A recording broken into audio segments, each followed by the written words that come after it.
Anggota Parlemen Inggris Jeremy Corbyn melontarkan kritik tajam terhadap pemerintahan Perdana Menteri Keir Starmer dalam forum global Sumud Parliamentary Congress di Brussels.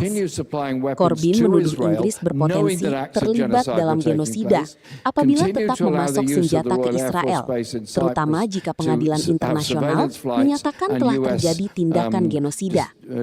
Ia bahkan menyerukan agar sejumlah pejabat Inggris diminta memberikan keterangan terkait kebijakan tersebut. Including those specific ministers who authorised that. And we've made that point strongly all the time. And indeed, the day after we published the report, we sent a message to the ICJ and the ICC inviting them to call Keir Starmer, Yvette Cooper and David Lammy up for an evidence session on Britain's complicity with genocide. Parliamentarians on their own are not going to win the whole thing.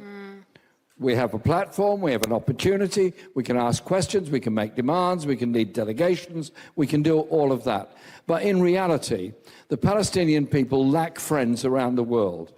Ask yourself, how many governments around the world really support the Palestinian people? It's not very many. The only friends the Palestinian people can rely on are those that take to the streets all over the world.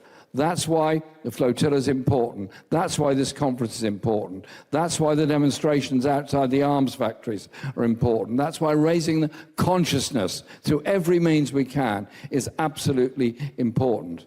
The Palestinian people will survive. The Palestinian people will win. One day, Israel will be withdrawing. But until then, they're trying to force a second Nakba. Until then, they're continuing the genocide and the bombardment.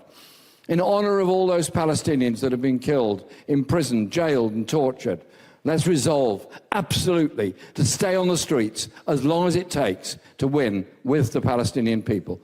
Jelajahi cara baru mendapatkan informasi. Download MetroTV Extend sekarang.